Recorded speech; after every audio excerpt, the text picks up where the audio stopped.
Bonjour à toutes et à tous. Navi Raju est un de ces hommes qui semblent toujours marcher un pas de côté, non pas à côté de la plaque, mais à côté des habitudes, de la routine, des chemins tout tracés. Là où beaucoup ne voient que des murs infranchissables, il décèle des portes secrètes. Là où d'autres se plaignent de manquer de tout, il s'émerveille de voir qu'il reste encore tant de possibles. C'est un optimisme de la première heure, un croyant que le monde est beau. Un utopiste, me direz-vous, certes, mais un utopiste réaliste. Il est né en Inde, dans cet ex-comptoir français de Pondichéry, a grandi en Europe et vit entre Amérique, Inde et France et en Europe. On dirait un homme en 3 dimensions qui a su marier la profondeur spirituelle de l'Orient, l'esprit critique du vieux continent et l'efficacité désarmante du nouveau monde. Ce mélange donne un accent unique, celui d'un penseur planétaire qui parle d'innovation comme on parle d'art de vivre. Il est en quelque sorte un homme augmenté au bon sens du terme. Pourquoi ? Eh bien parce que Navi Raju n'a jamais cru que le progrès se mesurait en tonnes de produits ou en lignes de croissance. Pour lui, le vrai luxe, c'est la sobriété, l'abondance, c'est de savoir créer avec presque rien. L'avenir ne se construit pas en accumulant des technologies de plus en plus complexes, mais en retrouvant l'ingéniosité simple, celle du bricoleur de génie ou de l'inventeur anonyme qui fait tenir le monde avec un fil de fer et 2 bouts de ficelle. Mais attention, il n'est en rien le chantre de la décroissance du monde, mais celle de la création de valeur est centrale chez lui. Faire moins pour gagner plus, c'est peut-être l'un de ses mantras. Dans les salons internationaux, il dialogue assez facilement avec des chefs d'État, des capitaines d'industrie. Dans ses livres, il cite sages indiens et philosophes occidentaux. Toujours, il plaide pour un autre regard sur le monde. Moins d'avidité, plus de conscience, moins de conquête, plus d'harmonie. Il ne se contente pas d'imaginer des solutions, il invite à une véritable conversion intérieure, une façon nouvelle de considérer l'homme et la nature. Navi Raju garde l'humour léger, la profondeur tranquille de ceux qui savent que l'essentiel n'est pas d'avoir raison, mais d'ouvrir un chemin. Bonjour Navi Raju. Bonjour Patrick. Bienvenue dans Visage d'entrepreneur. L'écho des solutions. Patrick Longchamp. Voilà, bonjour à toutes et à tous. Bonjour Navi, merci beaucoup de nous rejoindre dans ce Visage d'entrepreneur, dans l'écho des solutions, un enregistrement en public dans l'amphithéâtre de la Maison de l'entrepreneuriat et des transitions de la CCI Nantes-Saint-Nazaire. Vous le savez, depuis la rentrée, nous avons quitté les ondes d'RCF et nous nous retrouvons toutes les semaines depuis la rentrée dans l'Actu Prise au mot, un nouveau format d'actualité au travers des mots qui font l'actu et que nous décryptons et analysons avec nos invités pour mieux comprendre les enjeux sociétaux. Et une fois par mois, on se retrouvera avec des invités comme vous, Navi, pour faire un visage d'entrepreneur et comprendre et décrypter ce qui construit aujourd'hui ces acteurs, ces actrices du changement au travers de leur parcours. Navi Raju, nous sommes très très heureux d'ouvrir ce premier rendez-vous avec vous. Vous venez de recevoir le premier trophée des pionniers pour votre implication et votre réflexion sur l'innovation et l'économie frugale. Et on retrouvera votre invité des 7 minutes pour changer le monde, Katia Tardy, d'ici quelques minutes à la fin de cette émission. Mais ma première question, Navi, elle est la même pour tous mes invités depuis que je fais ces visages d'entrepreneurs. C'est comment vous portez-vous et dans quel état d'esprit êtes-vous en début de cette émission ? Je suis de nature optimiste, donc je dirais, malgré l'actualité politique un peu morose, je garde mon optimisme et je pense que 2026 en particulier sera une année très intéressante. Donc voilà, je débute cette émission avec plein d'espoir et d'optimisme. Alors le portrait que vous venez d'entendre est le fruit à 88% de l'intelligence artificielle et le reste de moi. Quel regard portez-vous sur l'IA aujourd'hui dans votre réflexion sur la frugalité ? Est-ce que l'IA, et je pense à Frédéric Bardot avec Simplon qui commence à réfléchir cette question de l'IA au cœur de la frugalité et du développement durable, qu'est-ce que vous en pensez de l'intelligence artificielle, Navi ? Alors l'intelligence artificielle, je l'ai étudiée quand je faisais mes études en France, dans les années 90, et moi, comme j'ai fait mes études en informatique, j'ai toujours considéré que l'informatique n'est qu'un outil, en fait, qui doit être mis au service du bien commun. Donc, l'IA, je pense qu'aujourd'hui, traverse une phase de ce qu'on appelle un hype cycle, quoi. Il y a beaucoup, effectivement, de marketing autour de ça. Et comme j'ai vécu dans la Silicon Valley pendant 13 ans, je sais qu'il y a des cycles comme ça, de promotion, où on parle beaucoup de la promesse de l'IA. Et puis, finalement, la question reste de savoir, c'est quel est vraiment l'impact que ça va créer. Ceci dit, pour faire le lien entre la frugalité et l'IA, il y a des centres de recherche comme à Cambridge University, où j'ai étudié, où j'ai travaillé. On a mis en place un programme de recherche sur l'IA frugale qui cherche en fait à étudier comment on peut rendre l'IA à la fois de façon, sur le plan énergie, décarbonée, parce que ça a quand même une énorme empreinte écologique, et puis en même temps rendre les applications d'IA beaucoup plus inclusives pour que ça puisse bénéficier à une grande population et non pas rester quelque chose de très élitiste. Donc moi je dirais que, comme j'ai commencé à dire que je suis très optimiste de nature, je pense qu'il y a quelques écueils à éviter avec l'IA, clairement. Mais globalement, je pense que l'IA, particulièrement dans les pays du Sud comme l'Inde, où on le voit actuellement avec plusieurs cas d'usage, l'IA peut vraiment être un facteur qui crée plus de valeur économique et sociale pour des millions de gens. Alors, avant de rentrer dans le vif du sujet, je pose toujours cette question à mes invités aussi. Est-ce que vous pourriez précisément me décrire la photo que vous n'avez jamais prise, que vous souhaiteriez avoir dans votre portefeuille ou accrochée au mur ? Je vais vous demander un travail de description le plus précis pour aider nos auditeurs à bien visualiser cette photo. Alors, ce ne sera pas facile, mais on va essayer. Alors, vous pouvez remonter dans le temps. Imaginez en 1980, dans une rue à Pondichéry, située dans une petite bidonville urbaine. Et puis, imaginez un groupe de gamins, y compris moi, voilà, très pauvres. C'était un bidonville. Et on était habillés assez pauvrement. Et on avait tous un grand sourire. Donc, la première leçon de vie que j'ai apprise, c'est qu'une personne qui a moins n'est pas un être moindre. Et puis, vous pouvez visualiser une photo où on est en train de jouer au cricket, le sport favori des Indiens. Simplement, cette fois-ci, on n'avait pas des équipements de sport qu'on pouvait acheter chez Decathlon. Donc, il fallait improviser. Et on se protégeait nos genoux avec des morceaux de carton qu'on trouvait dans les rues. Et puis on utilisait des fois des vieux pneus en guise de piquet. Donc voilà, c'est une photo que vous pouvez envisager et puis ça vous donne un peu une idée de voilà, d'où j'ai eu cette passion pour ce concept d'innovation frugale. C'est vraiment en me regardant, moi et mes amis, improviser des jeux avec le peu de ressources qu'on trouvait dans les rues, quoi. Voilà ce que ça donne. Donc ça, c'est votre prompt. Et voilà le résultat, Navi. Waouh. Incroyable. C'est l'IA qui a créé ça ? C'est l'IA qui a fait ça, oui, absolument. Wow. Ouais. Impressionnant. On a intégré votre photo et puis le descriptif en fait de votre... Carrément avec les genoux hier. Wow, les genoux en carton, ouais, c'est ça. Les grands sourires. On va commencer tout de suite. On va évoquer votre ouvrage, hein, la première séquence. Vous êtes notre invité éco de cette semaine. On va évoquer votre ouvrage. Et puis ensuite, on fera un petit tour en quelques dates de votre parcours. Vous avez parlé de l'Inde, vous avez parlé des États-Unis, et on va voir un petit peu comment tout ça se structure et qu'est-ce qui fait finalement que ça fait l'unité de vie de qui vous êtes, Navi Radjou. On commence tout de suite. Vous êtes notre invité éco de cette semaine. L'invité éco, Patrick Longchamp. Voilà, Navi Radjou, invité éco de cette semaine. Vous venez de sortir chez Pearson un ouvrage qui s'appelle « L'économie frugale, comment faire mieux avec moins ». Vous aviez édité il y a quelques années de cela un ouvrage qui s'est très bien vendu, je crois à peu près 450 000 exemplaires, autour de la réflexion, autour de l'innovation frugale. La première question que j'ai envie de vous poser, peut-être pour nos auditeurs et puis pour ceux qui sont présents ici, quelle définition on peut donner à la frugalité ? Est-ce que frugalité égale pauvreté forcément ? Non, parce que la frugalité n'est pas synonyme de pauvreté. Ce n'est pas non plus la sobriété qui consiste à réduire intentionnellement l'utilisation de ressources, que ce soit l'énergie, l'eau, etc. La frugalité, là, j'ai définie plutôt comme la capacité de faire mieux avec moins, c'est-à-dire comment on peut créer plus de valeur économique, sociale, voire écologique, tout en à la fois minimisant les ressources, mais aussi en valorisant les ressources. Donc, on n'est pas nécessairement dans cette optique de réduire les ressources, serrer la ceinture, mais plutôt comment je peux mieux valoriser l'existant, et on en parlera. Ça peut être reconvertir des friches industrielles pour accueillir des usines vertes. Ça peut être effectivement réutiliser des connaissances traditionnelles pour faire l'agriculture autrement.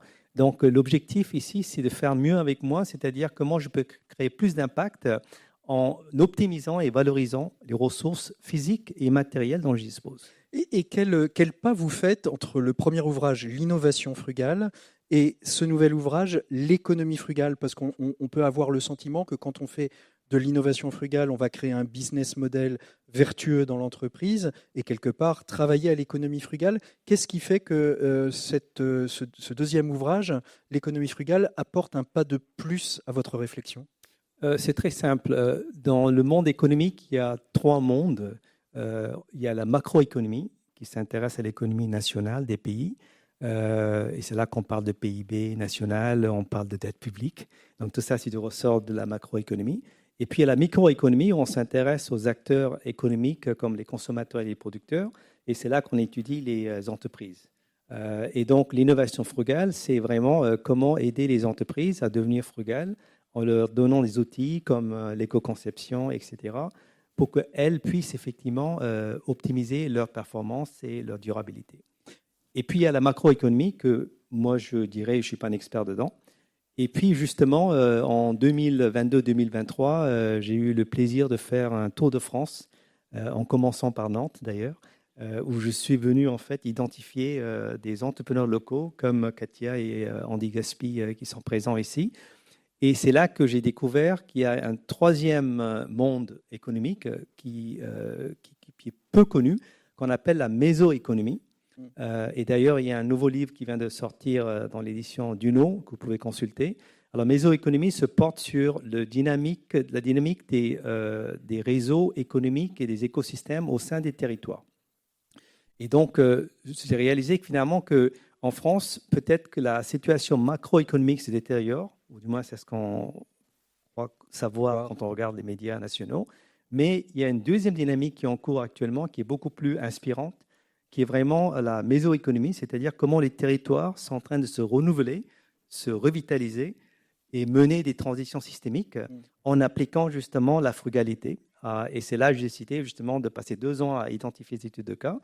Et puis ce livre, quelque part, c'est une ode à l'ingéniosité frugale des territoires. Et alors, à qui s'adresse-t-il ? Il s'adresse aux entreprises, il s'adresse aux territoires, il s'adresse à tous les acteurs d'un territoire pour coopérer ensemble pour le bien commun.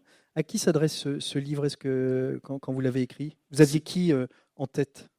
La bonne question, c'est plutôt de se dire, justement, est-ce que c'est la bonne question ? C'est-à-dire, dans la mésoéconomie, on ne fait plus différence entre différentes parties prenantes. Parce qu'en fait, c'est le tout qui compte. C'est-à-dire, c'est les interactions entre justement ces différentes parties prenantes qui fait que justement, il y a un nouvel dynamisme qui se crée grâce à la coopération de ces différents acteurs qui, au niveau national, finalement, sont chacun, se campent dans son coin, en fait. Ils ont chacun leur groupe d'intérêt, etc.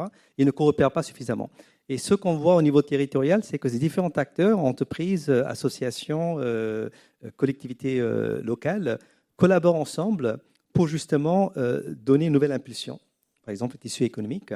Et donc, l'audience, ce serait non pas un acteur à la fois, mais plutôt un groupe d'acteurs issus de différents secteurs, parce que c'est ensemble qu'ils peuvent mettre en place cette économie frugale. On parlait des objectifs du développement durable. Finalement, votre réflexion autour de l'économie frugale, c'est finalement la mise en application du 17e objectif du développement durable, à savoir les coopérations, le faire alliance, en visée de la réussite de ces objectifs ? Absolument. D'ailleurs, le premier pilier de l'économie frugale, c'est vraiment la coopération et le partage de ressources.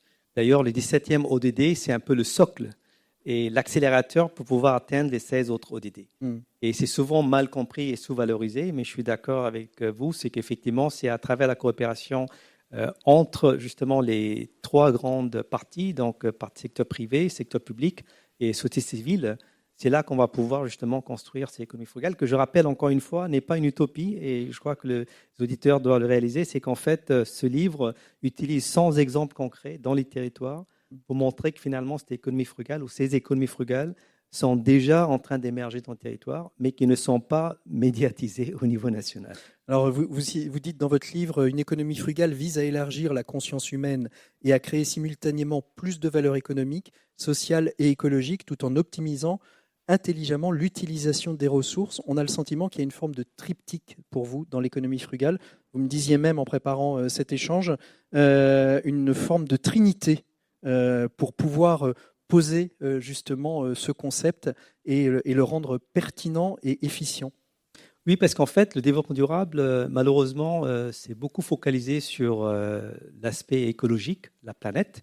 Et moi, dans mon livre, en fait, je parle de la triple génération qui a 3 piliers, l'humain, les personnes humaines, les lieux physiques, les milieux, on peut appeler ça, ou ce qu'on appelle les territoires, hein, et puis troisièmement, la planète. Et donc, il s'agit maintenant de développer des solutions frugales qui sont systémiques, qui peuvent créer à la fois la valeur pour les personnes humaines et les territoires et la planète.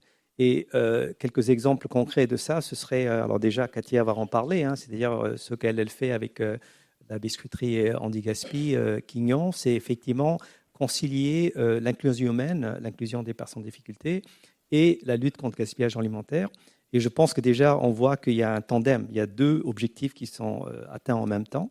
Et donc, j'essaie de montrer à travers ce livre, c'est qu'il est beaucoup plus frugal d'avoir une transition systémique qui a plusieurs volets, volets social, sociétal, écologique, économique, démocratique, etc., plutôt que d'investir individuellement dans plusieurs transitions au niveau des territoires.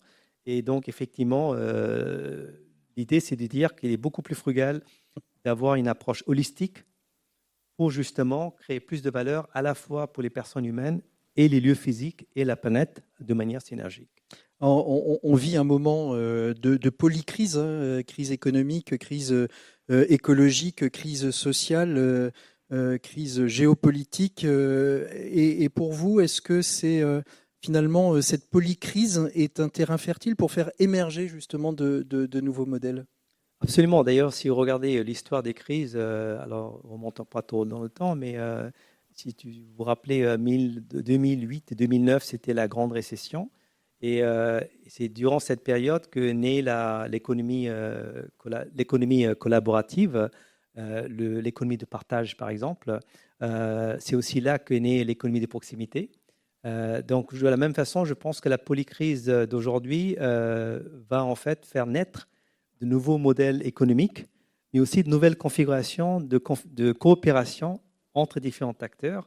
Et c'est pour ça que mon livre, en fait, met en valeur ces nouveaux modèles destructifs qui sont en train d'émerger des territoires.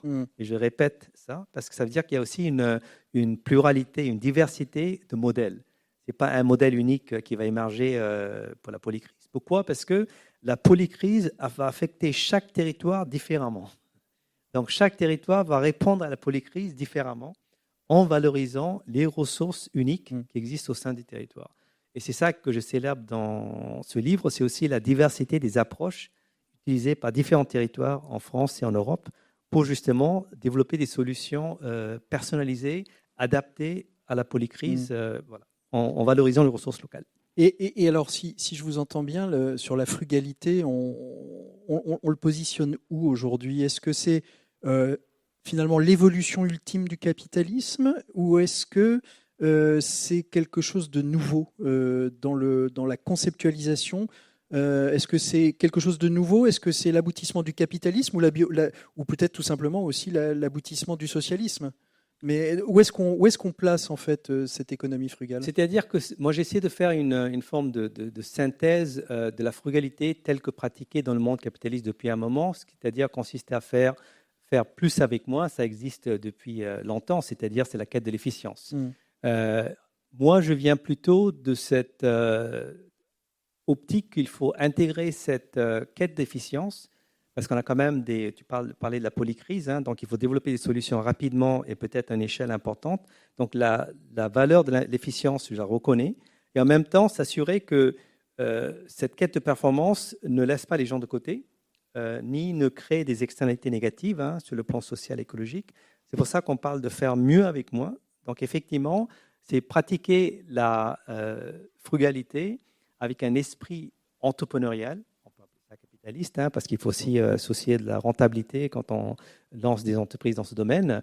Donc c'est un triptyque qu'il faut, c'est-à-dire un esprit entrepreneurial, un cœur social et une âme écologique pour vraiment pratiquer la frugalité et générer un impact vraiment profond. Dans votre ouvrage, vous dites qu'il faut revoir notre système économique de fond en comble afin qu'il produise un type de croissance qualitativement différente. Mais c'est quoi une croissance qualitativement différente, Navi ? Alors déjà, il faut savoir que la croissance a une mauvaise réputation ces jours-ci. Souvent, on parle même de décroissance. Et déjà, venant d'un pays du Sud comme l'Inde, il faut savoir qu'on a besoin de croissance pour améliorer le niveau de vie d'au moins 1 milliard d'habitants. Donc, dans beaucoup de pays du Sud, en fait, on a besoin de croissance. Maintenant, la question, c'est qualitativement, quel type de croissance dont on a besoin. Et moi, je pense que le type de croissance dont on a besoin, c'est une croissance où plusieurs territoires peuvent contribuer et bénéficier des fruits de la croissance, de sorte que finalement, les moyens de production, les moyens de création de valeur ne soient pas concentrés. Prenez par exemple le monde informatique. Aujourd'hui, on parle de big tech. Donc, quelque part, on voit déjà, c'est que la croissance dans le secteur informatique est générée par une poignée d'entreprises et la valeur générée par cette croissance est aussi capturée par une poignée d'entreprises. Donc, c'est presque une forme d'oligopolie, en fait, quoi. Mais moi, ce que je préconise, c'est justement décentraliser, et on parlera peut-être de ce mot qui va devenir le mot-clé de 2026 en France, décentraliser non pas la politique, ça on en parle depuis un moment, mais décentraliser l'économie. Et c'est-à-dire finalement, c'est comment activer des leviers de croissance dans les territoires pour que justement on puisse générer une croissance qui serait vertueuse sur le plan social et écologique et justement qui peuvent créer de l'enthousiasme en fait. Parce qu'aujourd'hui, il y a beaucoup de cynisme en ce moment, si vous voulez, vis-à-vis de cette notion de croissance, parce qu'elle est vue comme vraiment quelque chose qui bénéficie à une élite et non pas le reste de la population. Et moi, quelque part, je veux démocratiser la croissance. Plutôt comme ça, je dirais. Alors, ce qui m'a étonné dans votre ouvrage, ce qu'on trouve assez peu dans les livres d'économie, ou en tout cas de réflexion économique, c'est que vous appuyez aussi cette frugalité sur un ancrage spirituel et philosophique. Parce que pour vous, il n'y a pas de frugalité. On parlait des racines tout à l'heure quand on a remis les trophées des pionniers qui représentent un arbre. Ça veut dire que sans ces racines spirituelles et philosophiques, la frugalité n'a pas de raison d'être? C'est-à-dire que il faut un peu remonter, si on remonte dans le temps, par exemple mon enfance. Moi, je me rappelle encore, Shine n'existait pas. Et Shine n'existait pas. Et il y avait juste une fois par an, c'était mon anniversaire, que mes parents m'offraient de beaux vêtements, quoi. C'était juste une fois par an. Donc le fast fashion n'existait pas. Ça, c'est comme l'orange qu'on donnait à Noël, que les grands-parents donnaient à Noël. C'est ça. Donc finalement, et en même temps, ce qui est intéressant, c'est qu'on n'avait pas l'impression de souffrir d'une privation. On n'avait pas l'impression d'être pauvre. Parce que finalement, on avait les relations humaines, on avait des amis, on avait quand même un capital social qui était assez important. Et donc finalement, ces valeurs spirituelles, c'est le fait que dans l'hindouisme, finalement, l'idée c'est qu'en fait, quand vous êtes connecté à vos racines spirituelles, vous allez ressentir la plénitude. Donc du moment qu'on ressentit la plénitude intérieure, on ne va pas essayer de combler un vide, un trou qui existe en nous, en allant acheter chez Shine. En fait, quelque part, ça peut paraître un peu choquant de dire ça, mais moi, je pense que les gens qui vont consommer de la fast fashion, ils ne font qu'essayer d'assouvir un besoin légitime qui est de ressentir l'infini, cette plénitude en soi, en allant acheter le prochain iPhone ou le dernier vêtement promu par Shine, quoi. Donc, moi, je pense que c'est ça qu'il faut s'attaquer. C'est-à-dire comment, en fait, on peut donner la possibilité aux gens de ressentir, alors il y a plein d'outils, le yoga, les méditations, etc., qui peuvent permettre aux gens justement de commencer à ressentir un petit peu de cette complétude, cette plénitude en soi, qui va les aider en fait à adopter la frugalité de manière beaucoup plus volontariste. Ce que j'entends dans ce que vous dites, et je pense que la salle l'a compris aussi, mais on le redit aussi peut-être pour les auditeurs qui n'auraient peut-être pas complètement, c'est que en fait, Shine, le téléphone portable et d'autres éléments, ce sont des éléments qui viennent combler parfois peut-être un manque de verticalité de l'humain, c'est ça? Absolument. Moi, j'ai toujours dit, alors ça a été un peu choquant quand je l'ai annoncé, mais moi, je pense que c'est des gens qui cherchent à combler un besoin légitime avec des moyens un peu délétères sur le plan social et écologique. Donc, au lieu de les critiquer, comme je le vois actuellement, il faut vraiment aller à la racine du problème. Et vous l'avez très bien dit, la racine, elle est de nature spirituelle. Donc, effectivement, ce vide, finalement, il faut apprendre à le combler. Et ce qui est intéressant, c'est que la tradition hindoue en particulier, ce qu'on appelle l'absolu, la réalité absolue, ça s'appelle Brahman. Et étymologiquement, les 2 premières lettres de BR, ça veut dire croissance. Mm. Donc, on parle ici d'une croissance intérieure. Et donc, l'idée, c'est comment on peut se croître à l'intérieur pour toucher l'infini. Mm. Mais on ne va pas toucher l'infini en achetant le prochain iPhone. Et alors, justement, quel regard vous portez sur cette jeune génération qui est à la fois très shine et très iPhone, et en même temps très engagée contre le réchauffement climatique, qui est la première à descendre dans la rue pour venir manifester contre tel ou tel changement ou tel mouvement extrémiste. Comment est-ce qu'on peut, et est-ce qu'elle vous donne espoir, cette jeune génération? Si, elle me donne espoir parce que vous avez parlé des jeunes et on parle de prise de conscience, mais c'est un peu la tragédie du vocabulaire français, c'est que la langue française est hyper riche vis-à-vis de l'anglais, sauf quelques exceptions. Et le mot conscience, malheureusement, est victime de cette exception. J'explique. En anglais, ce qu'on appelle la prise de conscience se traduit par awareness. Une awareness, c'est quoi? C'est une prise de conscience mentale.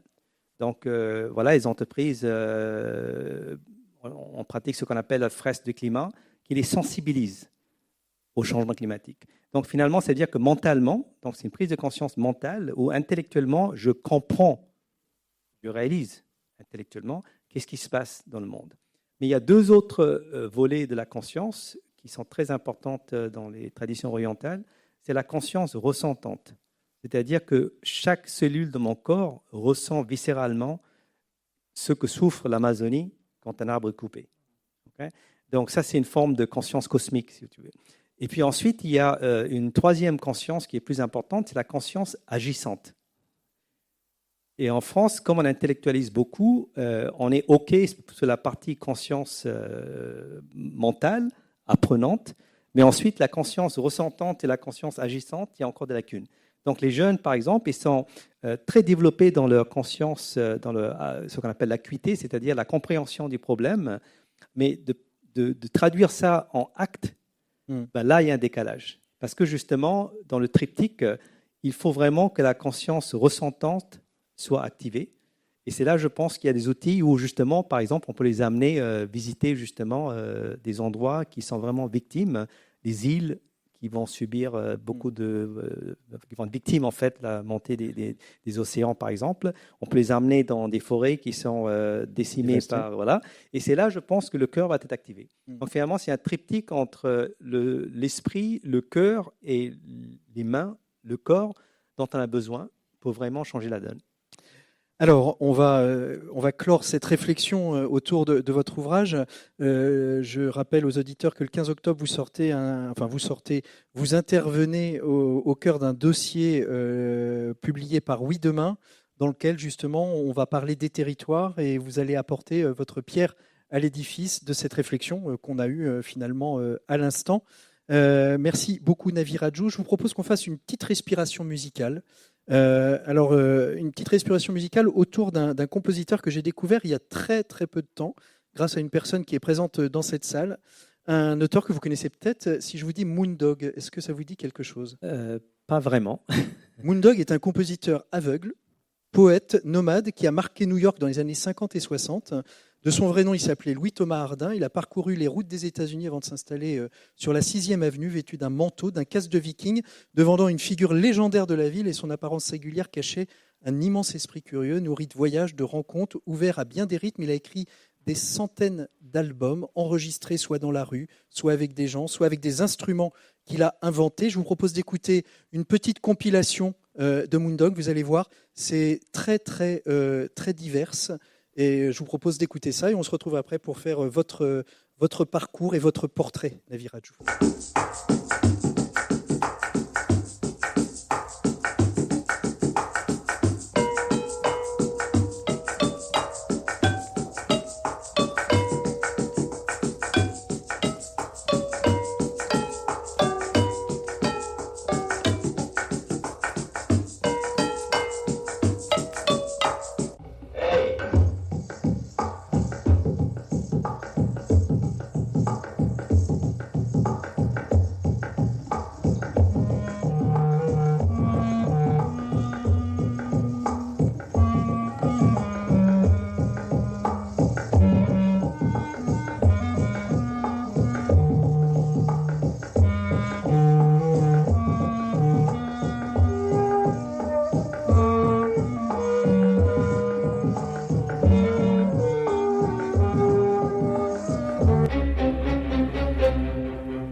account.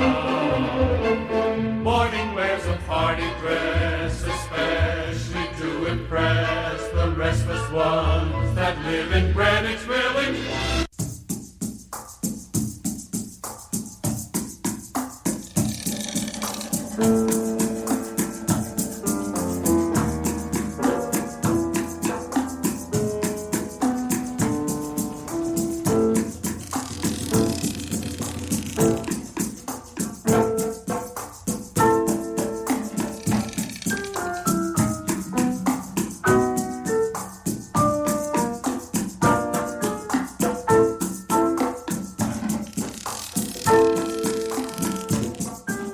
Voilà, alors il composait dans la rue, il écoutait le monde comme une partition. Vous avez pu le voir, on entend certains morceaux où on entend la rue aussi.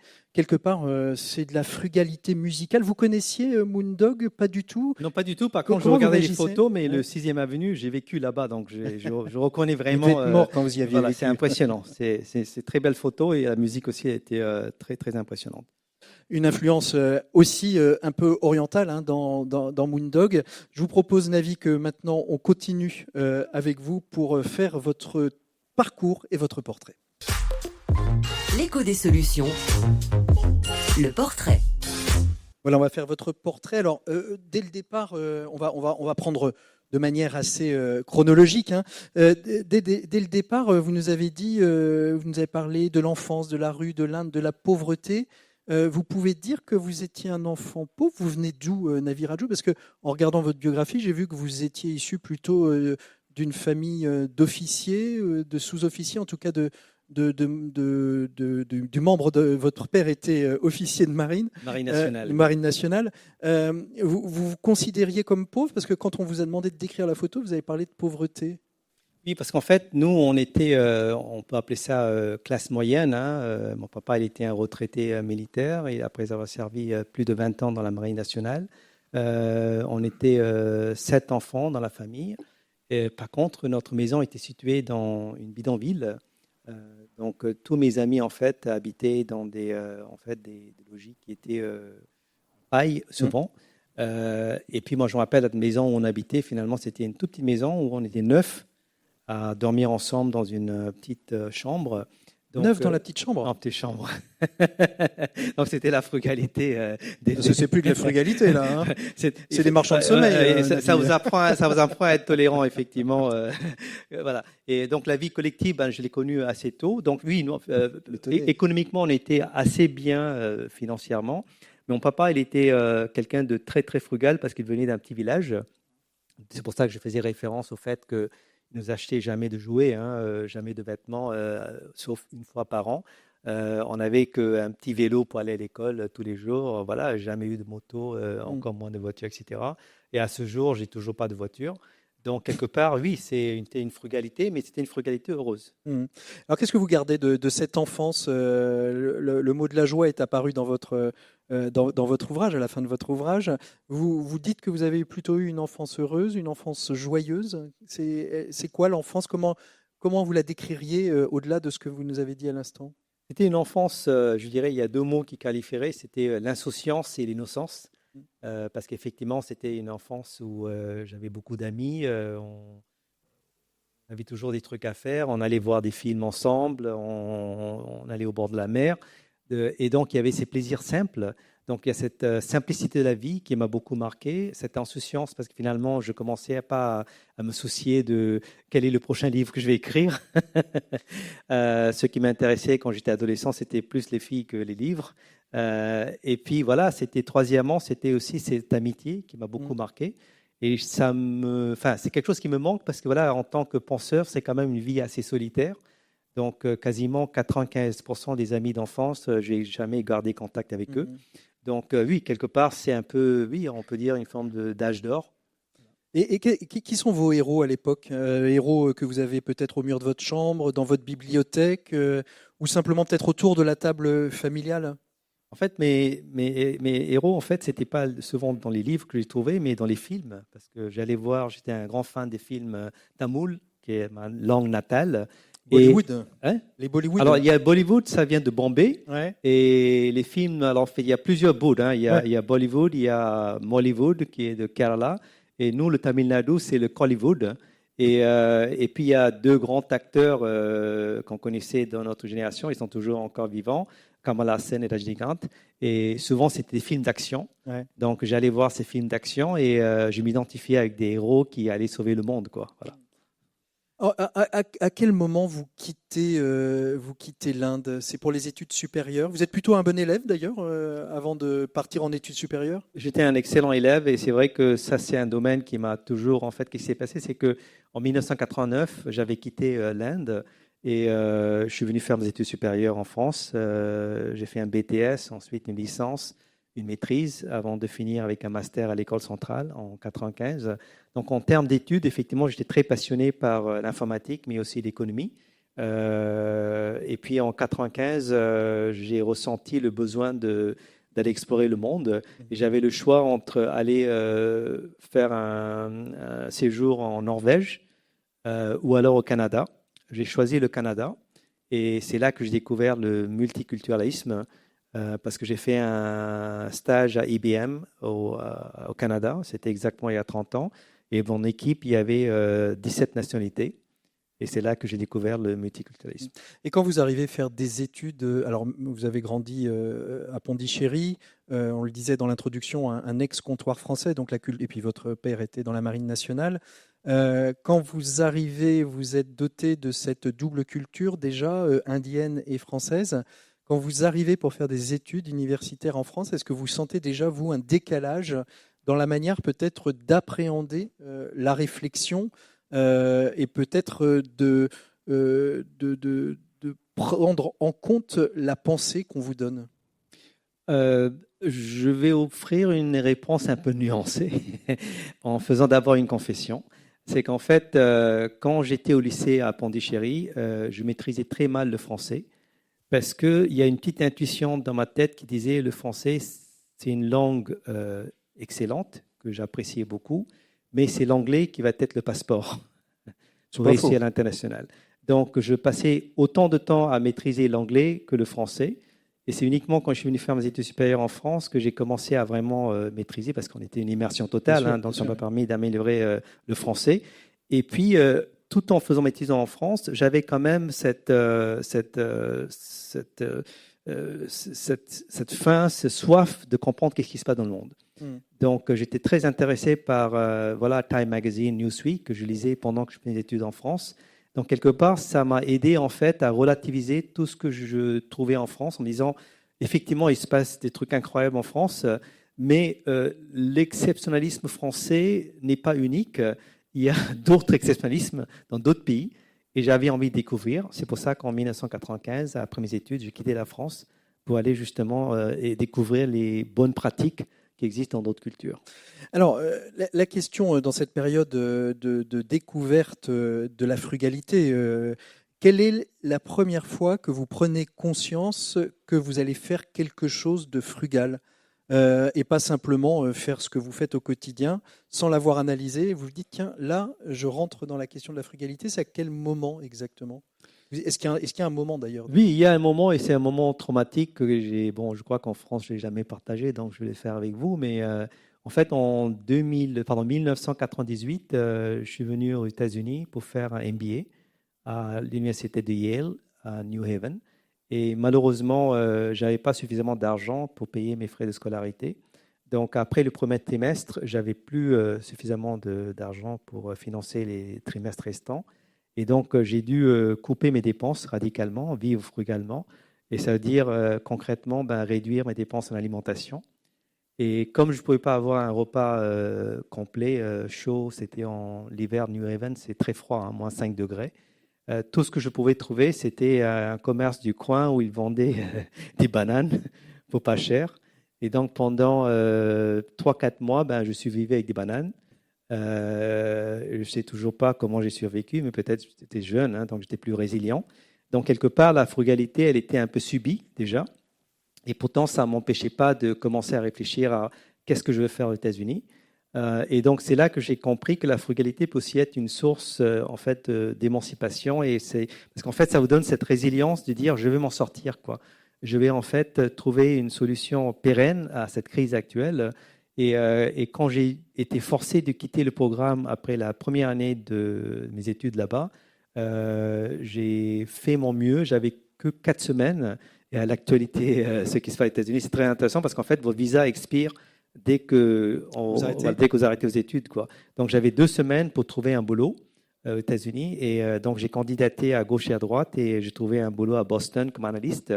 Et donc, quelque part, j'ai commencé à associer durant ces 6 mois que la frugalité peut aussi être perçue des fois comme une contrainte, mais ça peut être un sacré booster. Et à quel moment, justement, vous vous dites je vais faire mon travail autour de cette question de la frugalité? C'est quand vous arrivez à Boston comme analyste que vous vous dites tiens, il y a peut-être des sujets à creuser sur cette question-là, et ça peut être un levier de réflexion pour moi, penseur, et aussi un levier d'action pour les entreprises. En fait, c'est paradoxalement, c'est pas aux États-Unis que j'ai trouvé la frugalité, parce qu'en fait, ce qui s'est passé, c'est que j'ai passé 5 ans à Boston pour aider les grands groupes américains à investir massivement, donc pas frugalement, dans les technologies pour obtenir des résultats spectaculaires. Or, ce qu'il faut savoir, c'est qu'entre 1999 et 2001, il y a eu la bulle Internet qui a éclaté en 2001. Et c'est là que j'ai vu finalement, c'est que les entreprises, et c'est ce qu'on voit actuellement avec l'IA, c'est une nouvelle bulle qui se développe, c'est qu'en fait, les entreprises ne faisaient pas preuve de frugalité, mais plutôt de profligalité en investissant massivement dans la technologie, et finalement qui ne trouvaient pas des retours sur l'investissement spectaculaires. Et ce qui s'est passé, c'est qu'il y a exactement 21 ans, en 2004, je suis revenu à mes racines.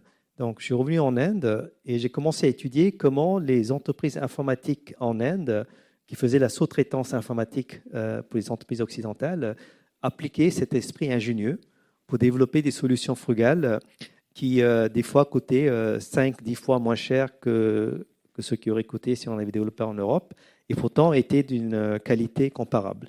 Donc, je dirais que la prise de conscience du fait qu'il y a un sujet académique à étudier sur la frugalité, je crois que la jeunesse de ça remonte à 21 ans, quand je travaillais à Boston, mais je commençais à faire des voyages en Inde pour justement... C'était le retour aux sources à ce moment-là. Absolument, c'était le retour aux racines. Et pourquoi ce retour aux sources? Un besoin de retrouver les racines. Vous aviez quitté en 89, on est en 2004 à peu près, presque 15 ans.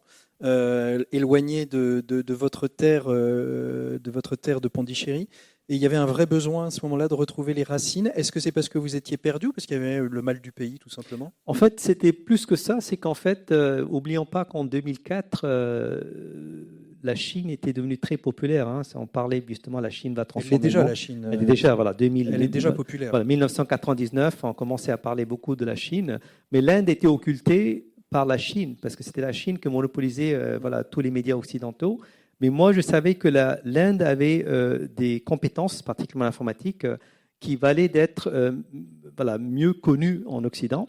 Et donc, quand je travaillais pour cette entreprise Forrester Research comme analyste, j'étais le premier à commencer à écrire une série de rapports sur le potentiel de l'Inde, non pas en tant que marché émergent, mais en source émergente d'innovation frugale. Et grâce à ça, j'ai commencé à sensibiliser les entreprises occidentales que l'Inde peut demain devenir une source d'inspiration pour l'Occident pour se régénérer, ou du moins régénérer son économie. Vous êtes combien aujourd'hui à penser justement la question de la frugalité? Est-ce qu'aujourd'hui, il y a des courants académiques qui réfléchissent la question de la frugalité? Parce que, alors, on pense quand on dit frugalité, on peut aussi penser à régénération. L'entreprise régénérative, c'est une vraie question aujourd'hui. L'entreprise robuste, la perma-entreprise, tout ça finalement tourne autour un petit peu de la conception. Mais est-ce qu'il y a aujourd'hui des filières académiques, des chaires qui réfléchissent la question de la frugalité et de l'économie frugale? Absolument.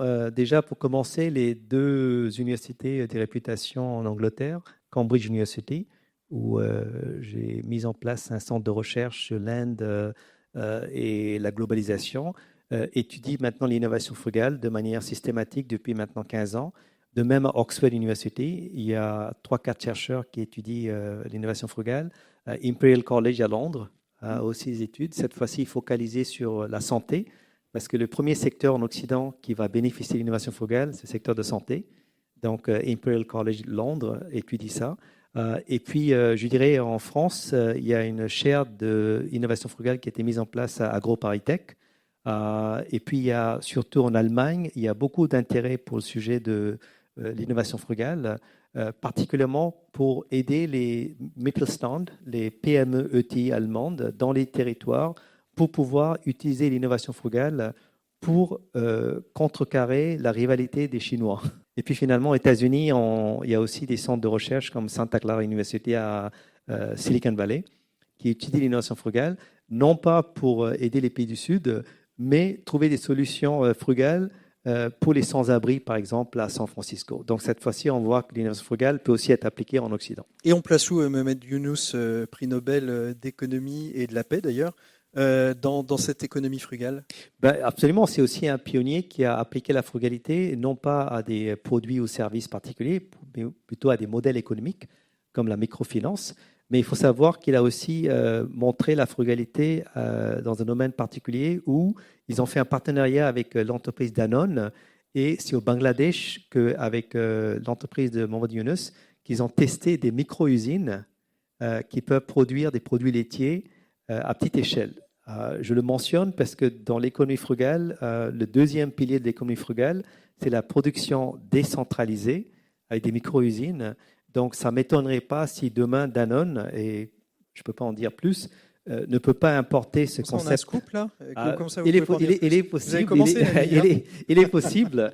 Surtout, on peut demander aussi à Katia, parce que le monde de l'alimentation va changer rapidement. L'agroalimentaire, selon vous, on va passer on va passer de l'agroalimentaire de masse à une des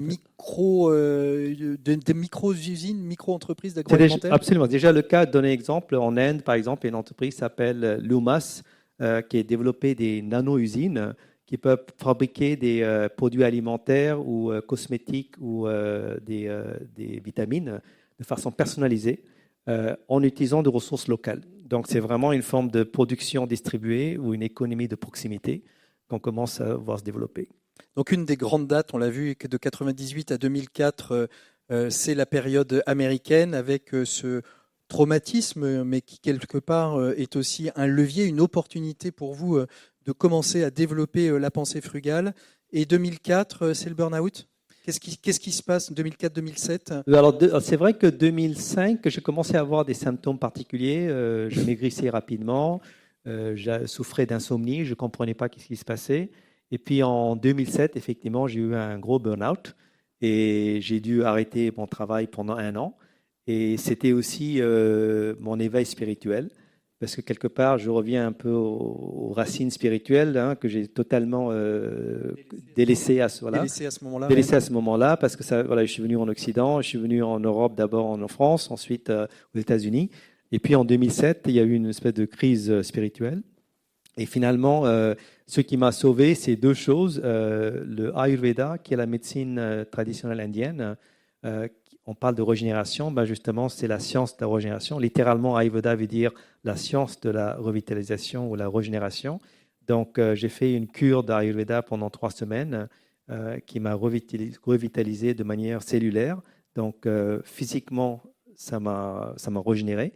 Et puis, j'ai découvert le Vipassana, qui est la technique de méditation de pleine conscience, qu'on appelle aujourd'hui de bouddhisme, parce qu'il y a un énorme centre de méditation bouddhiste en Californie qui s'appelle Spirit Rock. Donc, j'ai commencé à faire des retraites là-bas.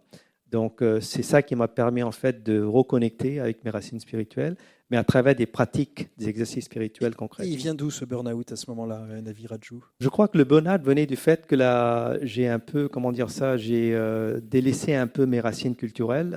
Je parlais par exemple des films indiens que je regardais beaucoup en tant qu'enfant. Depuis que je suis venu en France, en 1989, j'ai arrêté de voir tous les films en tamoul. J'ai arrêté de lire tout en tamoul dans ma langue natale. Vous avez fait tous les Belmondo? Ah oui, exactement. J'ai regardé tous les films d'Alain Delon et Belmondo, mais pas de mes acteurs tamouls préférés. Donc, quelque part, voilà, c'était le c'est pas le travail qui, à un moment donné, vous met en burn-out? Non, parce qu'en fait, au contraire, le travail nourrissait intellectuellement. Et par contre, je pense que mon cœur et mon âme étaient totalement, appauvris. et avait besoin de nourriture spirituelle et aussi de nourriture émotionnelle et intellectuelle que je pouvais trouver uniquement en Inde. Et c'est à partir de ce moment-là que vous reconcentrez toute votre réflexion autour et c'est l'ouvrage L'innovation frugale, hein. On le rappelle, 450 000 exemplaires, je crois, vendus à travers la planète, qui vous fait connaître d'ailleurs des grandes entreprises. Et là, vous traversez toute une période dans la Silicon Valley. Vous commencez finalement ce qui a commencé en 98 par un non-rêve américain devient le rêve américain lorsque vous retraversez l'Atlantique pour aller vous installer en Silicon Valley. En termes de réussite, oui, alors oui et non, et ça aussi que je ne l'ai pas encore publiquement partagé, mais je vais dire en fait... C'est que de scoop aujourd'hui. Que de scoop, exactement. En fait, le rêve américain ne s'est jamais concrétisé pour moi, parce que le paradoxe est le suivant, c'est que effectivement, j'ai écrit mes 2 premiers ouvrages sur l'innovation frugale dans la Silicon Valley. Par contre, il n'y a eu aucune demande, une grande demande pour mes travaux sur l'innovation frugale aux États-Unis. Et qu'est-ce qui s'est passé? C'est que quand j'ai publié l'édition française de mes livres en France en 2013, un autre pays justement que j'avais délaissé parce que je suis allé aux États-Unis, donc j'ai un peu aussi ignoré la France, il y a eu une énorme réception positive.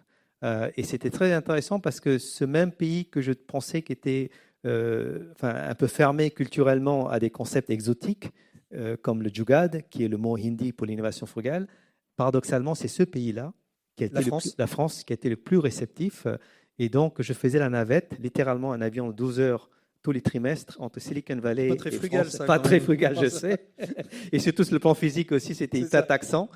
Et pourtant, et c'est un point que je veux quand même, il faut absolument que les auditeurs entendent ça parce que j'entends beaucoup il y a eu une récente étude qui montre que les gradués de Polytechnique quittent maintenant pour aller aux États-Unis.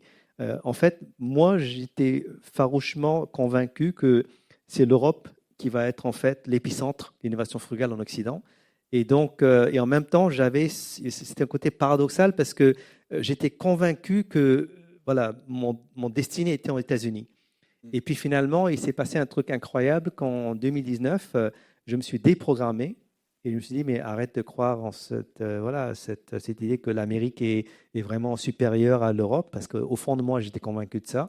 Et puis finalement, je me suis dit, je vais aller vivre en Europe, parce que c'est ce continent-là qui finalement, en termes de valeurs, sont totalement en résonance avec. Et puis la dernière date, c'est celle qui nous mène à aujourd'hui, après le Covid, c'est ça? C'est ça. Vous appelez ça, on en discutait, le dépouillement, la liberté, la création, bref, le grand ménage. Vous changez complètement votre vision du monde, de la réussite, du business. Finalement, là où vous étiez consultant, aujourd'hui, vous êtes, comme moi, entrepreneur indépendant, en se demandant quel est le contrat suivant qui va venir permettre de manger. Mais comment on fait ce grand ménage? Parce que vous le décidez à un moment donné. Oui, parce que j'habitais dans la Silicon Valley, dans un appartement, on peut appeler ça F2, et je payais, alors retenez votre souffle, 4 000 € par mois en loyer. Et j'avais en fait accumulé plein de trucs à travers mes voyages. Il y avait des artefacts historiques, des artefacts culturels, des statues, tout ça, plein de trucs. Donc finalement, c'était très beau chez moi. Quand j'entrais chez moi, je me sentais très très bien, mais je n'étais pas chez moi. L'Amérique ne me nourrissait pas spirituellement. Et donc en 2019, j'ai décidé de tout larguer, donc c'est-à-dire soit vendre ou faire des dons. Et puis j'ai quitté l'Amérique pour revenir en France avec juste une valise. Symboliquement parce que je suis arrivé en 89 en France avec une valise. Donc je voulais revenir en France avec une valise. Et à ce jour, j'ai encore juste une valise qui contient mes biens essentiels. Donc vous vivez avec votre valise en fait. Exactement. Et cette valise, Patrick, comme vous l'avez dit, c'est important de citer, c'est que c'est ça qui m'a permis de voyager léger en 2021, 2022, 2023, où j'ai fait un tour de France. À Nantes, à Lyon, etc. Vous êtes resté 6 mois à Nantes. À Nantes, 6 mois à Nantes. C'est une ville qui m'a beaucoup marqué, qui m'a beaucoup plu. Et donc, voilà, comme je voyageais léger, je pouvais aller facilement dans plusieurs territoires. Donc finalement, ça vous a libéré. Vous parlez beaucoup de spiritualité, Navi Raju. Vous êtes à la limite de la culture indienne et de la culture européenne. Quelle place, c'est peut-être mon côté catho qui veut ça, mais quelle place prend justement l'enseignement de l'Église catholique, et je pense particulièrement, parce que je sais que ça vous a marqué, l'encyclique Laudato Si, du pape François sur la réflexion d'une écologie intégrale. En effet, l'écologie intégrale, telle qu'a été développée particulièrement dans Laudato Si, m'intéresse beaucoup parce que ça rejoint le concept de moi, ce que j'appelle la triple régénération. Parce que Laudato Si parle de prendre soin de soi, des autres et de la planète. Donc c'est vraiment un triptyque. Et ça rejoint un peu conceptuellement la notion de triple régénération, c'est-à-dire prendre soin des personnes humaines, des lieux physiques, et puis justement les territoires, hein, et puis la planète. Donc effectivement, il y a une forte résonance avec les messages clés de Laudato Si. Et je crois que l'écologie intégrale, c'est très intéressant et très peu dans l'audience le savent. Le mot intégral, alors l'écologie intégrale, bien sûr, j'ai expliqué pourquoi c'est intéressant si on traduit ça littéralement, intégral, pas holistique, mais il y a une raison particulière, parce que le mot intégral rejoint la notion de yoga intégral qui a été développé par un philosophe indien qui est de Pondichéry, qui s'appelle Sri Aurobindo. Et là aussi, on trouve beaucoup de similarités avec les messages clés de Laudato Si et la notion de yoga intégral. Yoga veut dire union. Donc, de quoi on parle? C'est une union intégrale. C'est une union ou une reconnexion avec soi-même, une reconnexion avec les autres, l'autre, et puis une reconnexion avec la nature. Donc, parce qu'aujourd'hui, on est triplement déconnecté. Donc, on a besoin d'une triple reconnexion. Et c'est ça, je pense, qui m'a beaucoup marqué à la fois dans la pensée chrétienne, particulièrement telle que captée dans Laudato Si, mais aussi cette notion de yoga intégral développée par Sri Aurobindo. On arrive au terme de cet échange. On aurait pu encore échanger beaucoup de choses, Navi Raju. Juste peut-être une ou deux questions pour terminer. Tout d'abord, qu'est-ce que vous diriez au jeune Navi Raju de 20 ans qui a des doutes, s'il en a? C'est une colle qu'il faut poser là. Je vais réfléchir un tout petit peu. Je fais confiance à ton intuition. Fais confiance à ton intuition. À quelqu'un qui veut devenir plus léger, qu'est-ce que vous lui conseilleriez? À défaut de faire un régime, comme je devrais faire d'ailleurs. Apprenez à vivre avec juste une valise. Il ne faut pas mettre trop de choses dans la valise, sinon ça devient lourd. Et votre phrase étendard, votre phrase, celle qui est un peu votre mantra, c'est le cas de le dire? Faire mieux avec moi. Faire mieux avec moi. Merci beaucoup Navi Raju pour cette confiance, pour ces confidences. Finalement, on est rentré dans ce qui fait ce que vous êtes. La frugalité, elle est au cœur de votre vie, de votre observation. Et lorsque je vous ai demandé qui pouvait illustrer le territoire à Nantes, très rapidement, vous m'avez dit Katia Tardy-Quignon, je veux absolument la rencontrer, puisque vous y étiez vu en visio. Je tiens à dire à nos auditeurs que nous aussi, on s'était beaucoup parlé en visio, voire même pas en visio du tout, puisque on n'avait que le son, et je suis ravi de vous avoir en face à face aujourd'hui.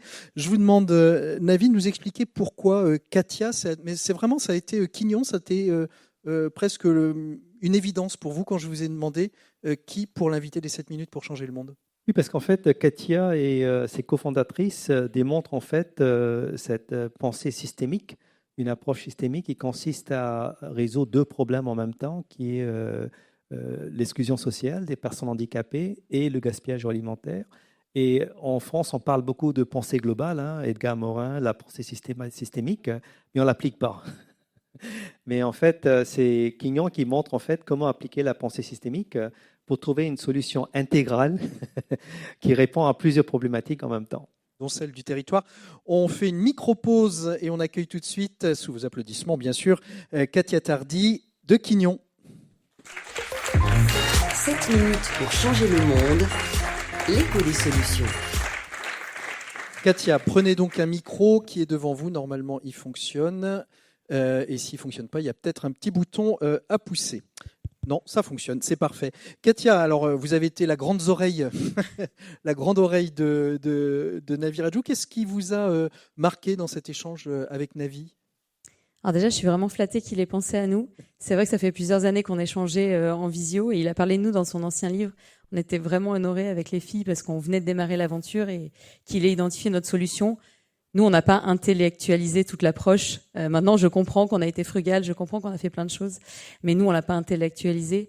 Et du coup, d'être invité ce soir, voilà, ça boucle un peu la démarche. Est-ce qu'on peut dire que c'est ces nouveaux récits qui sont racontés qui, à un moment donné, vous ont mené justement à cette création de Quignon, de Andy Gaspi et donc d'une certaine forme de frugalité systémique, puisque vous prenez à peu près toutes les composantes, le territoire, l'inclusion, l'économie circulaire? Alors je pense que c'est plutôt notre histoire et notre passé qui nous ont ouvert les yeux sur plein de choses. Nous, on vient de l'industrie agroalimentaire avec mes associés, donc on a assez vite ouvert les yeux sur le gaspillage généré tout au long de la chaîne alimentaire. On l'a vécu de l'intérieur et en ayant été au cœur du réacteur, on s'est rendu compte du modèle alimentaire qu'on n'avait plus envie d'alimenter nous-mêmes et on avait envie d'y mettre du sens. Et ensuite, on s'est rencontrés dans une association qui œuvrait pour l'insertion professionnelle des personnes handicapées, où là, on a constaté de manière très pragmatique et quotidienne à quel point les structures du handicap, comme les ESAT, manquaient d'activités et étaient à la recherche de nouvelles activités, de nouveaux métiers. Donc on s'est dit, il y a probablement quelque chose à faire pour valoriser ces matières et ces invendus en créant de l'emploi inclusif. Et assez vite, Alix, la troisième, s'est rendu compte que de faire des biscuits avec du pain dans sa cuisine, ça fonctionnait bien. Donc finalement, Donc c'est comme ça, c'est un peu le hasard qui vous a fait découvrir le pain, ou vous testiez plein de choses différentes? En fait, on s'est dit, parmi tous les aliments qui sont gaspillés, les fruits et légumes ont déjà des débouchés, il y a déjà des filières structurées autour des fruits et des légumes. Et finalement, assez vite, on s'est dit que le pain était la base de notre alimentation. Alors en France, vraiment, le pain, Navi garde un bon souvenir du pain nantais, il m'a dit tout à l'heure. Mais c'est au cœur de notre alimentation, c'est vraiment ce qui fait l'emblème de notre pays et qui est vraiment l'image de la France à l'étranger, petit béret, petite baguette sous le bras, et qui pour autant est un déchet du quotidien. Parce que les industriels qui produisent du pain ont de la casse en usine, les boulangers et les distributeurs ont de la casse. Donc finalement, mis bout à bout, c'est 200 millions de baguettes de pain qui sont jetées chaque année en France, rien que chez les boulangers. Et si on prend la globalité de ce qui est jeté, c'est l'équivalent de 600 millions de baguettes de pain qui sont jetées dans le pays du pain. Et on s'est dit, autour du pain, il n'y a pas grand-chose qui est fait. Et Alice, qui venait de la biscuiterie, vraiment, on s'est rendu compte que broyer du pain pour en faire de la farine, ça faisait des bons biscuits et c'était pas plus compliqué que ça ou pas plus réfléchi que ça. Maintenant, quand je réfléchis à la démarche de frugalité et de régénération, finalement, on s'y retrouve, même si nous, on n'a jamais mis de mots dessus. Mais en tout cas, le fait dans le côté régénératif, on en a parlé tout à l'heure, on a parlé de la résurrection et du lien avec la religion avant en aparté. Mais moi, finalement, le terme régénération, je m'y projetais pas plus que ça parce qu'il est beaucoup utilisé pour l'amont et l'agriculture aujourd'hui. Mais finalement, le fait de redonner une seconde vie, c'est ce qu'on fait, c'est qu'on redonne une seconde vie à des invendus et des coproduits alimentaires qui jusqu'à présent étaient jetés, et on redonne une seconde vie professionnelle à des personnes handicapées, à des adultes handicapés qui soit n'avaient plus d'activité, soit avaient des activités peu épanouissantes. C'est combien de personnes aujourd'hui, Quignon? C'est combien de personnes qui travaillent, de personnes en situation de handicap et des personnes qui ne sont pas en situation de handicap? Alors, on a 30 personnes en situation de handicap qui sont mobilisées sur la biscuiterie au quotidien. Donc c'est du handicap mental et psychique, et donc c'est vraiment eux qui s'activent au quotidien pour donner vie à nos petits biscuits, à ceux que vous allez goûter tout à l'heure. Et dans l'équipe support pour déployer et développer ce modèle plus grand que ce qu'il est aujourd'hui, on est 10 aujourd'hui. Alors, est-ce que vous avez envie de, comme on dit, de croître? Est-ce que justement, on parlait des micro-entreprises, est-ce que vous avez envie de croître et comment vous avez envie de réaliser votre croissance, ou est-ce que la taille vous semble la juste taille pour le territoire, point barre? Alors la taille ne nous va pas parce que nous on vient de la grosse machine agroalimentaire, donc on a envie de gros, et notre objectif au quotidien c'est on va tout défoncer. Enfin c'est qu'on veut voir grand et on veut pas rester sur une approche locale et territoriale parce qu'on a envie de faire croître l'impact. En fait c'est pas croître pour croître à tout prix et avoir des dividendes de dingue, parce que de toute façon pour l'instant on n'est pas rentable, donc on le fait pas pour gagner du blé mais pour sauver du blé pour l'instant. Oh c'est bien ça. Et merci. Et en fait, nous, l'enjeu, c'est plus on va faire croître le business, plus on va sauver de matières gaspillées, plus on va former de travailleurs handicapés. Donc, on est vraiment dans cette logique de dire que le business va embarquer l'impact social et environnemental et que, du coup, plus on vendra de produits, plus on arrivera à sauver le monde. Ça fait un peu Miss France de dire ça, mais c'est quand même, l'idée, c'est d'avoir un impact fort. Et donc là, mais par contre, on n'a pas envie de croître à tout prix. Et on n'a pas envie de croître dans des modèles où, du coup, là, on a un petit atelier et on veut une grosse usine. La manière dont on va croître très probablement et qui est en train de se dessiner, là, c'est en ce moment, c'est que, donc nous, on a un petit atelier, on est vraiment semi-industriel, on joue à la dinette à côté des industriels et des gros biscuitiers nantais. Mais on est très sollicité par les gros industriels qui, eux, constatent au quotidien que dans leurs usines, ils ont du gaspillage qui est inhérent au process de fabrication. Donc, l'industriel qui fabrique du macaron jette du macaron. Celui qui fabrique de la brioche jette de la brioche. Tous, en fait, dès qu'ils fabriquent, ils ont un petit pourcentage de casse, mais qui, à l'échelle de leur taille, est énorme. Et on le voit pas. Parce qu'on voit dans la grande distrie, on se dit, ils jettent la grande distrie. Bon, nous, on visite les usines, c'est caché, mais le gisement est énorme. Et donc, ces gens-là viennent nous voir parce qu'ils sont à la fois démunis sur qu'est-ce que je fais de ces matières-là. Aujourd'hui, la seule issue qu'ils ont, c'est le cochon. Donc, faut voir tous les macarons que mangent les cochons en France. C'est hallucinant. Je me disais bien qu'il y avait un goût pistache. Oui, c'est ça. Mais si les cochons sont roses aujourd'hui, c'est grâce aux macarons. Ah oui, c'est ça. C'est le secret de leur couleur. Mais du coup, aujourd'hui, la seule issue qu'ils ont, c'est le cochon. Et en termes d'inclusion, ils sont pareils, ils sont démunis. Ils savent pas comment intégrer des personnes en situation de handicap. Ils ont l'impression que leurs usines sont pas adaptées, que leurs machines sont pas adaptées. En fait, c'est pas parce qu'ils ont pas envie, c'est parce qu'ils méconnaissent et qu'ils ont des idées reçues en disant, en fait, l'agroalimentaire c'est pas adapté à cause de nos règles d'hygiène et de sécurité, nos machines sont dangereuses, etc. Bon. Et donc, ils nous appellent nous. Donc nous, surprise et flattés d'être appelés par ces grands noms de l'industrie. Donc ces grands noms, c'est Tipiak, Pasquier, Harris, Donas, Odebo, Lamicaline. Que de l'Ouest, quoi. Ouais, beaucoup d'acteurs de. Alors le groupe Holder a été le premier à nous appeler, c'est le boulangerie Paul qui est à Lille. Mais sinon, c'est quand même très territoire. Et justement, ça fait écho à la coopération de territoire dont on parlait tout à l'heure. Parce que finalement, eux viennent nous chercher en nous disant, on en a marre de jeter et on aimerait faire plus d'inclusion, mais la clé d'entrée, c'est on en a marre de jeter. Qu'est-ce qu'on peut faire? Et en fait, nous, jusqu'à présent, notre modèle était trop petit bras par rapport à leurs enjeux. Enfin, quand on voit ce qui casse et nous, ce qu'on peut revaloriser, du coup, il y a un problème d'échelle. Et du coup, on s'est dit à un moment, parce que nous, on n'arrivait plus à produire et qu'on était saturés dans notre outil, en fait, on s'est dit, les ressources, elles sont chez eux. Les lignes de prod, en fait, ces gens-là qui viennent nous chercher parce qu'ils gaspillent, ils ont aussi des machines. Et ils ont des machines qui fabriquent beaucoup plus vite et beaucoup mieux que ce que nous, on fait. Donc, on s'est dit, en fait, peut-être qu'il faut qu'on cartographie les ressources et se dire, ces usines, elles ont des gisements, elles ont des lignes industrielles qui sont pas forcément à plein régime, et en plus elles ont des ESAT pas loin. En fait, injectons le modèle anti-gaspi chez elles, l'impact il sera exponentiel. Et donc on l'a testé avec Tipiak, parce que du coup on aime quand même le côté local, et parce que nous on n'arrivait plus à produire, on a envoyé nos équipes de travailleurs handicapés sur les lignes de Tipiak. Alors l'avantage Tipiak, c'est qu'ils sont à 10 minutes de chez nous, c'est nos voisins. Mais on a envoyé nos équipes là-bas, utiliser leurs machines, fabriquer nos recettes avec nos ingrédients. Ça a hyper bien marché. Et donc, en fait, les recettes qu'on est en train de développer en R&D incluent toute la casse industrielle de Tipiak pour en faire des nouveaux produits qu'on va fabriquer chez eux avec nos travailleurs handicapés. Mais dans les recettes Tipiak, il y aura aussi de la casse de Sodebo, de Pasquier, de Crêpes Waouh. En fait, l'idée, c'est vraiment d'ouvrir le modèle et d'utiliser ce qu'il y a sur le territoire. Je pense que Katia Navi exprime de manière très, très concrète votre réflexion sur la frugalité, la coopération dans un territoire. On s'intéresse à un commun.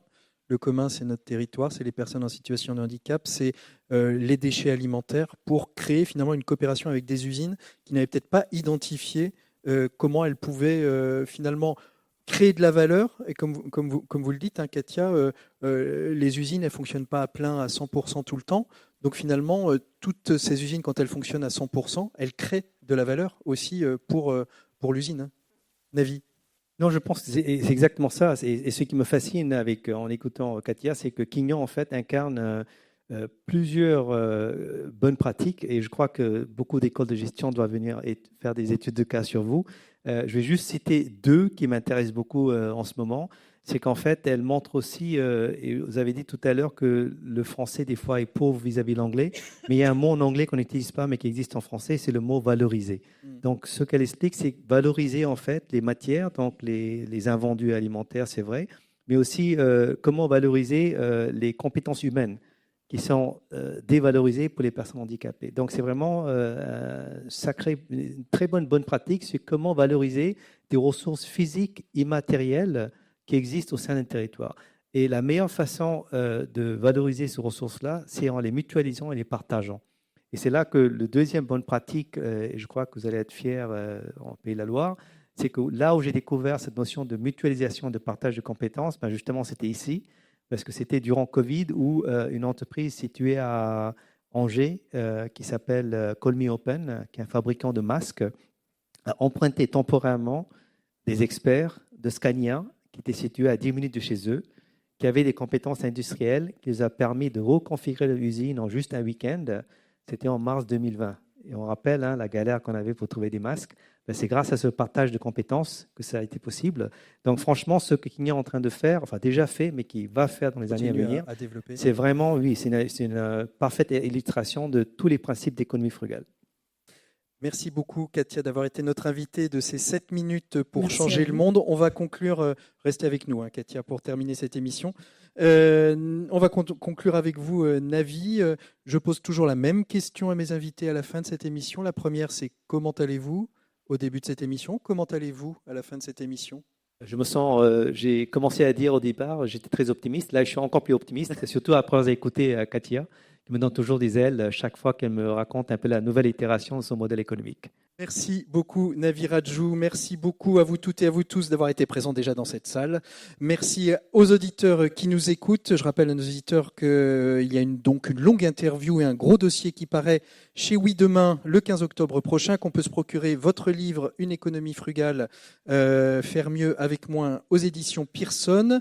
Que si vous avez envie de nous aider, tout simplement, de vous faire plaisir, eh bien vous pouvez aller d'ici quelques instants grignoter des petits quignons. On les trouve où, les quignons, Katia ? Et ben maintenant, de plus en plus partout, en grande distribution, en hôtellerie-restauration, dans les réseaux bio. Allez voir près de chez vous. Et merci beaucoup aux partenaires qui ont permis l'enregistrement de cette émission, Emera, Happy Babies, Thierry Immobilier, le groupe Lambert et la CEC, c'est-à-dire la Convention des entreprises pour le climat. Voilà, merci à vous toutes et à vous tous. Vous pouvez nous retrouver sur les réseaux sociaux. Vous pouvez retrouver l'Actu Prise au mot. Vous tapez l'écho des solutions. Vous nous aidez, vous likez, vous partagez. Bref, vous nous aidez à faire fonctionner l'algorithme parce qu'aujourd'hui, on vit au rythme de l'algorithme. Merci, à très bientôt. Au revoir.